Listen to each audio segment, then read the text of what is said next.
Bonjour à tous et bienvenue pour cette émission Les Voix de l'amour, l'audace de l'amour en 2025, comment dépasser ses peurs et choisir sa propre voie, décider de sa propre voie. C'est tout un programme et que je suis en joie d'aborder avec vous aujourd'hui, en tout cas de le lancer aujourd'hui parce qu'on va le poursuivre en 2025. En replay essentiellement, donc j'enregistre cette émission toute seule, c'est une première pour moi. Donc je compte sur votre indulgence, mais ça j'en suis certaine, hein, pour envoyer beaucoup d'amour aussi à cette émission. En tout cas, j'ai quelques messages à vous adresser à travers ces quelques mots que je vais vous partager. Voilà, j'ai noté déjà les principales idées que je souhaitais vous transmettre aujourd'hui. Mais avant de commencer, je voulais vous poser une petite question habituelle. Vous savez que j'aime bien vous poser des questions. Et la question que j'ai choisi d'aborder avec vous pour ce début d'émission, c'est la question suivante. Sur une échelle de 1 à 10, à quel niveau se situe votre sentiment d'être et d'avancer sur votre voie, d'être à votre place, d'avancer vers ce qui vous appelle vraiment? Parce que oui, pour moi, c'est ça la voie de l'amour. Notre propre voie de l'amour, eh bien, c'est quand on se sent sur sa propre voie et qu'on se sent en plus avancer vers ce qui nous appelle vraiment. Donc, ce que je vous propose, c'est de vous positionner. Et puis, vous savez que j'adore quand vous me partagez vos positions. Donc, n'hésitez pas à me les partager en message privé, voilà, que ça soit sur Telegram ou WhatsApp pour ceux que j'accompagne grâce au Voco Coaching. Donc, pourquoi j'ai choisi ce mot audace associé avec amour? Est-ce que c'est si compliqué que ça d'être sur la voie de l'amour? Alors pour moi, oui, en tout cas selon moi, oui, ça l'a été en tout cas. Ça l'est de moins en moins difficile d'avancer sur cette voie de l'amour. Parfois je me dévie, parfois je m'arrête, parfois je me fige, mais je trouve très vite des ressources pour retrouver le chemin, pour retrouver l'envie, pour retrouver cet élan de vie, pour me guider vers ce qui m'appelle vraiment. Donc l'audace, pour moi, selon moi, hein, c'est d'agir, décider malgré la peur. Donc, ce n'est pas l'absence de peur, mais la décision de ne pas se laisser freiner ou, comme je vous le disais, tétaniser ou figer par la peur. Donc, l'audace de l'amour, c'est être en mesure d'écouter notre cœur, même quand l'issue est incertaine. Donc oui, je pense qu'on peut associer audace avec amour, car pour moi, il y a finalement deux voies. Alors on pourrait mettre le mot voie avec un X ou avec un E. Finalement, voilà, ça se rejoint aussi. On peut être soit sur la voie de la peur et écouter du coup la voix de la peur, soit on peut être sur la voie de l'amour et d'écouter la voix ou les voix de l'amour. Parce que ça peut être notre petite voix intérieure, notre voix de l'amour, ça peut être la voix des autres qui nous partagent parfois des mots d'amour qui nous permettent de retrouver notre voix. Ça peut être aussi les voix de la peur, notre propre voix, hein, avec les jugements, les injonctions qu'on se fait, les auto-jugements, et puis les auto-critiques, qui rejoint forcément beaucoup notre manque de confiance, mais ça peut être également les voix des autres, les voix de la peur. Ça peut être ceux qui nous racontent des histoires qui font peur. Donc ça peut être ceux qui jugent, ceux qui vont mettre plutôt le focus sur les drames, qui vont trouver de l'énergie dans de la critique. Donc la voix des autres, de ceux qui ont peur, peut aussi être entendue. Et après, tout dépend après de ce qu'on en fait de ces petites voix. Parce que oui, la peur, elle fait partie de la vie, mais voilà, comme je le disais dans la définition d'audace, c'est simplement après décider de ne pas se laisser freiner ou figer ou détourner par cette peur. Alors, pour débuter, j'aimerais vous partager une citation que j'ai coécrit avec mon amie Carole Vallée, une citation que vous pouvez retrouver dans mon livre vocal, 12 messages pour tracer et exprimer nos voix. Et dans ce livre, vous pouvez retrouver dans le message 2, intitulé « Avance dans le brouillard », la citation suivante. « Avance dans le brouillard, guidé par la joie, là où l'énergie t'appelle, pose un acte fort, sans savoir où il te mène, mais vas-y quand même. » Carole et Cathy. Et je trouvais que ce message était parfaitement adapté au sujet du jour et puis à l'actualité, en tout cas au moment où on se retrouve dans l'année, une fin d'année 2024, le début de l'année 2025. Et en tout cas, pour moi, je crois que je n'ai jamais été autant dans le brouillard que cette fin d'année 2024, où je suis dans l'incertitude totale de ce qui m'attend pour 2025, personnellement, professionnellement, mon lieu de vie. Mais par contre, je me sens plus que jamais sur la voie de l'amour. Donc, ce message que j'ai coécrit, Avance dans le brouillard avec Carole, m'accompagne encore aujourd'hui. Donc, c'est pour ça qu'il me tenait à cœur aussi de faire cette émission sur cette thématique-là, parce que ça fait partie des messages forts qu'on a choisi de transmettre et qui nous accompagnent encore, comme je vous le disais, aujourd'hui. Donc, comment dépasser nos peurs? Parce que oui, c'est bien beau dire je veux choisir la voie de l'amour. Si je vous demandais qui choisit la voie de l'amour, qui choisit la voie de la peur, de l'écouter et de cheminer dessus. Je pense que il n'y a aucun doute là pour le coup que 100% des personnes là qui sont connectées choisiraient la voie de l'amour. Alors pourquoi parfois on se retrouve à écouter la voie de la peur ou sur la voie de la peur? Eh bien, tout simplement parce qu'on est parfois en incapacité de dépasser nos peurs et de ne pas nous laisser guider par la peur. Alors, où trouver la force dans la difficulté? Où trouver la force dans l'inconnu? Quand je vous disais, moi, je suis dans le brouillard total, mais je me suis jamais autant sentie sur ma voie, sur la voie de l'amour. Alors, où est-ce que je puise mes forces? Alors, personnellement, j'ai fait l'inventaire. Eh bien, il y a à la fois les forces que je vais aller retrouver et le verbe que je trouve très adéquat, c'est choper à l'intérieur de moi, dans mes profondeurs. Et il y a des forces que je vais aller trouver à l'extérieur, dans, par exemple, la nature, dans la connexion à d'autres personnes.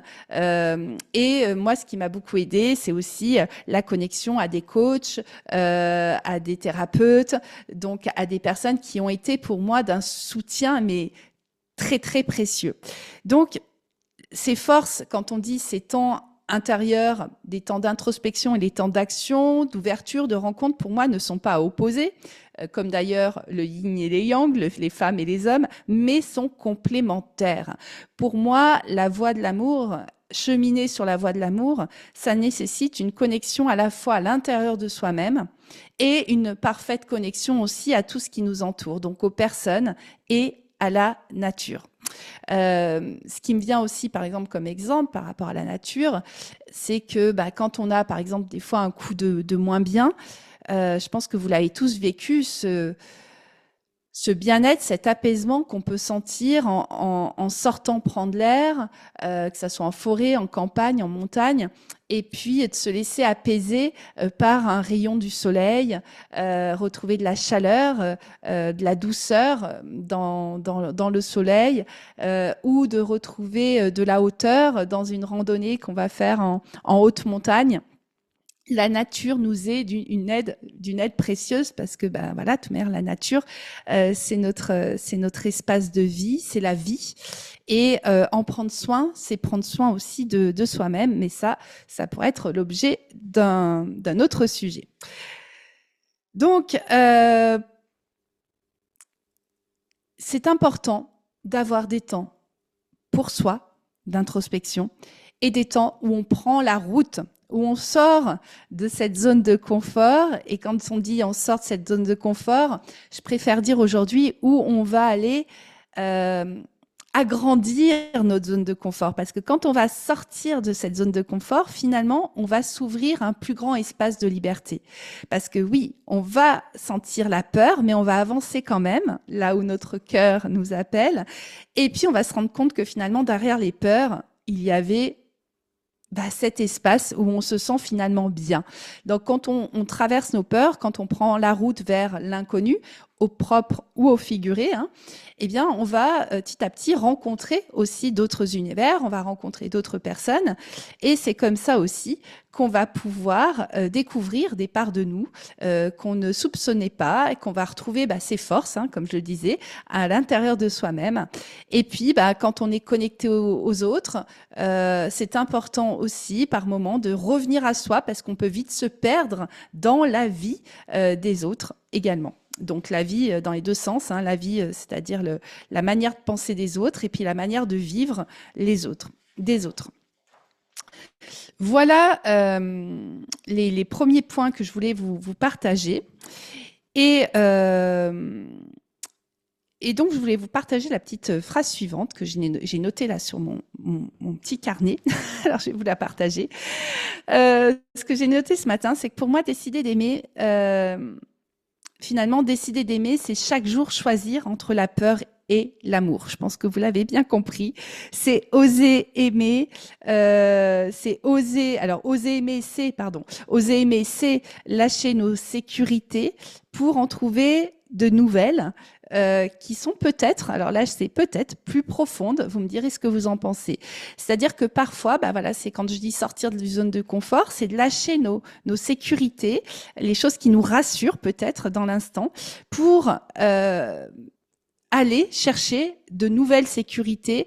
Et quand je dis peut-être plus profondes, parce que c'est des choses qu'on va sentir nous renforcer en nous, donc plus solide, plus profonde, plus essentielle, peut-être un petit peu comme une fondation d'une maison qu'on est en train de bâtir, de construire. Donc pour moi, de choisir cette voie de l'amour et de choisir de traverser nos peurs, d'aller dans des zones qui sont un petit peu floutées pour l'instant et qui vont s'éclairer ensuite, c'est de se renforcer soi-même.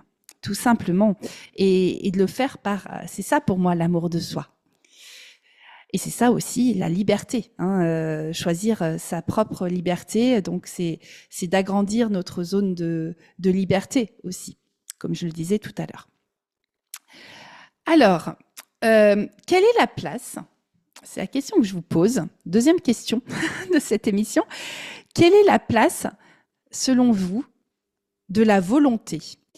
Qu'est-ce que vous pensez de la petite phrase « quand on veut, on peut » ? Est-ce que vous pensez que quand on veut, on peut ?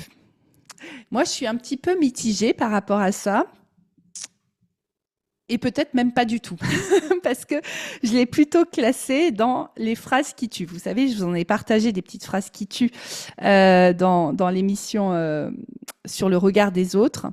Et là, c'est une nouvelle phrase qui tue pour moi, qui tue l'amour. Quand on veut, on peut.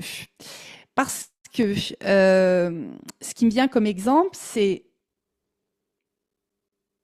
aller dire, par exemple, c'est l'exemple que j'ai entendu ce matin dans une chronique de Charles Pépin, qui parlait justement de la différence entre, je crois que c'était l'émission sur le choix et la décision. Voilà, que choisir, c'est avec des éléments qui sont plus factuels, alors que décider, c'est justement d'avancer malgré l'incertitude. Et où il expliquait, aller dire par exemple à un insomniaque, quand on veut, on peut. Aller dire à un célibataire qui cherche l'amour désespérément, je rajoute désespérément, depuis une dizaine d'années, quand on veut, on peut. Aller dire à un couple qui essaye d'avoir des enfants depuis, pareil, une dizaine d'années, quand on veut, on peut. Alors, vous voyez bien que la vie, parfois, ne va pas forcément dans notre direction, en tout cas dans la direction où on voudrait aller, nous donne pas ce qu'on voudrait recevoir, là, dans l'instant présent. Mais dans les exemples que je viens de vous vous transmettre. Je pense que certains l'ont déjà deviné. Généralement, là où la chose apparaît, c'est quand on lâche. On lâche prise avec cet hyper-contrôle. On lâche prise avec parfois l'obstination.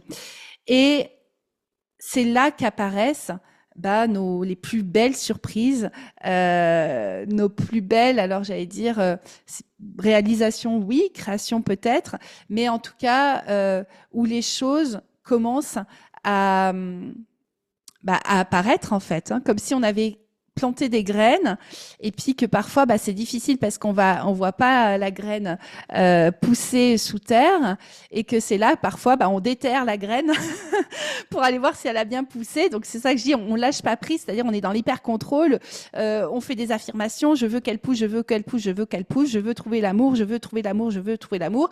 Mais plus on veut trouver l'amour, plus on s'acharne à vouloir trouver l'amour, plus on va on va arroser peut-être aussi trop cette petite graine, on va l'arroser pour qu'elle pousse et puis finalement elle va se noyer. Alors que quand on lâche prise, c'est que là généralement, là que les choses apparaissent, et je pense que vous avez tous des exemples autour de vous de ces couples qui désespéraient d'avoir un jour un enfant, qui ont essayé des inséminations, etc., des PMA, qui ont connu tout ça, et puis alors je regarde parce que j'ai une personne qui souhaite me rejoindre, donc je vais la mettre à me rejoindre. Donc voilà, et ces couples du coup qui finalement quand ils lâchent avec tout ça, c'est là que la chose apparaît. Ou ces insomniaques qui veulent à tout prix dormir et puis le jour où ils disent à la place de dormir, je vais me regarder une petite série ou je vais lire ou je vais lâcher avec le fait de il faut que je dorme, avec cette injonction à dormir, et c'est là que le sommeil va réapparaître. Alors, j'accepte Damien Reynaud qui est un habitué de ces émissions, qui va être bientôt mon co-animateur. Je l'admets à me rejoindre. Il est plus là. Donc, Damien, il peut pas m'entendre, mais il va peut-être réapparaître. Et dans ce compte-là, j'accepterai à me rejoindre pour terminer cette émission. Il y aura peut-être des messages à nous faire passer également. Alors, donc je disais, quand on lâche prise, c'est là que généralement les choses apparaissent. Et pour terminer justement un petit peu cette émission aujourd'hui, je voudrais revenir sur justement comment on peut être guidé, comment on peut être dans le lâcher prise total. C'est-à-dire, ok, on lâche prise, mais on se raccroche à quoi ? Comment cheminer sur la voie de l'amour quand on souhaite être dans ce lâcher prise et faire confiance à ce que j'appelle confiance en la vie aussi. Eh bien, pour moi, nous avons des guides. Et d'ailleurs, ces guides, ces boussoles, je les appelle ces boussoles, on les cite et on les présente dans ce message 2 du livre, 12 messages pour tracer et exprimer nos voix. On en présente, alors là, je suis en train de 1, 2, 3, 4, 5. On en présente 5 boussoles. Alors, je vais pas toutes vous les lire, mais parmi les boussoles qui vont justement guider votre chemin, il y a la première boussole qui est pour moi essentielle, la joie. Alors, quand je dis la joie, c'est cette envie, vous savez, cet élan qu'on sent à l'intérieur de nous comme une inspiration, une envie d'avancer. Et moi, je suis beaucoup justement guidée par une des phrases que m'avait partagée une amie, Cécile Thomas, qui me disait « Sois dans la joie, le reste suivra ». Mais c'est tellement ça, en fait. Quand on est dans la joie, pour moi, c'est l'indicateur que « Ok, là, tu es à ta place. Là, tu vas dans la bonne direction. » Même si c'est pas facile, hein. Voilà, on peut être dans la joie même si c'est compliqué, même si on est justement dans l'incertitude. Il y a également dans nos boussoles, qui sont du coup en nous, et du coup toujours à notre portée, il y a nos intuitions. Vous savez, ces fulgurances, ces évidences qui surviennent souvent quand on s'y attend le moins. Et justement, quand on laisse l'espace espace, hein, c'est-à-dire quand on se décharge de tout ce qui nous sature, de nos pensées, nos cogitations, etc. Quand on laisse de l'espace, il y a ces réponses qui émergent. Et c'est ce qui est magique justement dans les voyages sous hypnose pour ceux qui les vivent, qui l'ont déjà vécu avec moi, c'est qu'il y a des messages qui nous parviennent quand on laisse cet espace-là. Voilà. Donc, je vous invite d'ailleurs au prochain voyage sous hypnose qui sera, alors, je n'ai plus la date en tête, c'est mi-janvier. Je vous redonnerai la date exacte. Donc voilà, je vais en faire 2, je pense, au mois de janvier. Et donc un voyage sous hypnose qui aura donc cette thématique de l'audace de l'amour et de dépasser nos peurs pour choisir notre propre voie. Donc voilà, les intuitions, et pour différencier aussi d'une intuition de la peur, eh bien c'est justement de laisser de l'espace et c'est de prendre le temps aussi dans nos vies pour se retrouver soi-même. Hein. Donc ça, c'est les forces dont on parlait tout à l'heure, plutôt qu'on va aller chercher à l'intérieur de nous-mêmes. Voilà, donc les intuitions, elles arrivent, ça peut être dans un voyage sous hypnose, mais ça peut être en train de cuisiner, en train de marcher, en train de conduire, souvent justement quand on est dans une sorte de lâcher-prise, que la petite chose, le petit message, le petit éclairage nous parvient. Il y a également des signes, alors ça je pense que vous l'avez tous vécu, on a autour de nous, ça s'explique pas forcément, mais les mystères de la vie, il y a comme des signes qui nous parviennent. Par exemple, nous, avec Carole, avec qui j'ai écrit le livre, Carole a eu toute une période, quelques semaines, des pneus crevés, c'est-à-dire il y avait ces pneus qui crevaient les uns après les autres. Donc, à partir de la symbolique aussi, elle a pu en décoder les messages. Ça peut être aussi des ampoules qui claquent, ça peut être des fuites d'eau. Et l'essentiel, c'est pas de prendre un dictionnaire pour dire qu'est-ce que ça signifie, mais c'est de vous dire pour vous, qu'est-ce que ça signifie? C'est-à-dire, ça vous renvoie à quoi? Vous sentez quoi dans cette situation-là? Pour vous, un pneu crevé, c'est quoi? Donc, par exemple, le message qu'a pu décoder mon amie Carole, c'est pas forcément le message que vous aurez décodé. Donc, voilà, les signes, c'est des signes qu'on peut décoder de soi à soi-même, en fait. Hein. Donc voilà, nous sommes notre propre libre arbitre aussi. Il y a également dans la vie des synchronicités. Ça, je pense que vous l'avez tous vécu aussi, c'est-à-dire ces étranges coïncidences qui prennent soudainement du sens, car elles déclenchent en nous quelque chose qui est de l'ordre de l'émotionnel. C'est-à-dire, on va vivre quelque chose, puis on va dire « Oh, mais j'étais en train de penser à elle, et puis elle m'appelle. » Donc ça, c'est l'exemple qu'on donne beaucoup. On en donne quelques-uns dans le livre, d'autres exemples de synchronicité. Et puis, il y a aussi cette chose qui ne s'explique pas. Parce que oui, on ne peut pas tout expliquer de la vie. La vie a ses parts de mystère, sinon je pense que la vie ne serait pas la vie. Et il y a cette sensation de se sentir guidé, soutenu, porté par quelque chose qui est un petit peu presque plus grand que nous. Alors certains l'appellent le divin, d'autres l'appellent l'univers, d'autres l'appellent le soi. Bref, en tout cas, il y a quelque chose qui est plus grand que nous. Et quand on porte notre conscience, je ne sais pas comment appeler ça, quand on ouvre peut-être notre conscience à ça, on laisse l'espace encore à cela, eh bien, on sent qu'il y a quelque chose de plus grand que nous. Donc, cette sensation d'être guidé, alors qui peut se faire dans le silence, mais qui peut se faire aussi de manière très concrète. On se sent guidé parfois parce qu'on va allumer notre ordinateur, on va dire tiens, je vais regarder quelques vidéos sur YouTube le temps de cuisiner, et là, poum, la première vidéo sur laquelle je tombe répond parfaitement à la question que j'étais tout juste en train de me poser. Donc ça, moi, c'est du vécu, par exemple, disant mais comment ça se fait que je tombe sur cette thématique de podcast ou d'émission alors que j'étais justement en train de me questionner sur ce sujet-là. Voilà, sans faire de recherche, j'ouvre et puis les propositions qu'on me fait, hop, tout de suite sont en lien.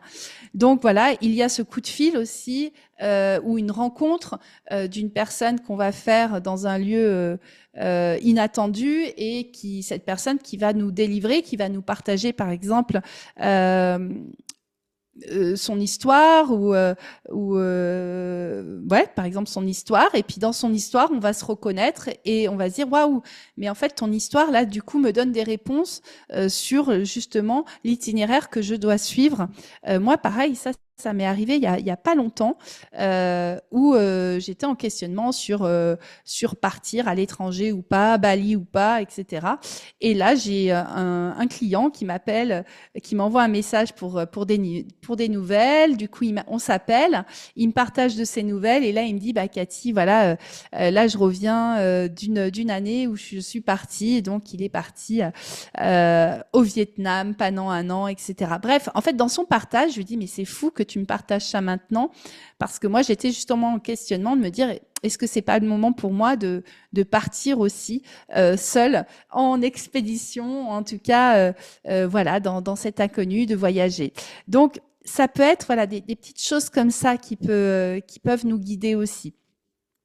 Alors, comment on l'écrit aussi dans notre livre, comment on le partage dans notre livre, on dit raisonne puis raisonne. Raisonne, c'est-à-dire raisonne avec le mental, non, raisonne avec le cœur, justement, avec le corps, hein, la résonance, comme la résonance d'une musique, puis raisonne ensuite avec la tête, le mental, et pas l'inverse, c'est pas du raisonnement mental et puis après j'y vais, c'est on raisonne, on est à l'écoute de ce GPS du cœur. De toute manière, on le sent bien parce que notre cœur, quand je disais tout à l'heure, soit dans la joie, le reste suivra, j'aurais pu dire quand ton cœur est ouvert, quand ton cœur te dit oui, quand ton corps te dit oui, on le sent parce que on sent cet élan vers l'avant, en fait. Hein. Donc, raisonne avec ton cœur, avec ton corps, sois à l'écoute de ça et après, raisonne avec la tête pour dire OK. Donc j'ai choisi de partir, par exemple pour mon client, hop, je choisis de partir au Vietnam, où je décide de partir au Vietnam. Et après, bah voilà, les choses ne vont pas se faire par magie, donc ça nécessite de prendre la route, mais ça nécessite de choisir son itinéraire, de préparer les papiers, l'administratif et tout son budget. Donc bien sûr qu'après il y a le concret, et le concret n'est pas à opposer justement à l'invisible. Le visible et l'invisible, comme le yin et le yang, comme l'intérieur et l'extérieur, ne sont pas à opposer, sont simplement complémentaires. Voilà, donc le petit message de fin, c'est shift les doutes. Hein. Tu vas trouver une force ancrée à l'intérieur. Et c'est ce que nous appelons hein, dans le livre la foi en soi, la foi en la vie. Et on le note, garde toute essence en éveil, car le GPS le plus fiable, finalement, c'est le GPS connecté au cœur, au corps, celui qui se ressent plus qu'il ne se comprend. Voilà, c'était mes petits messages du jour. C'était l'émission Les Voix de l'amour. Choisir l'audace de l'amour en 2025. Donc, j'ai hâte d'avoir vos retours. J'espère que cette émission pourra vous aider à rester connecté à votre voix, à vous élancer, à faire le grand pas qu'il faut aussi pour y aller, parce que sur la voie de l'amour, on se plante jamais.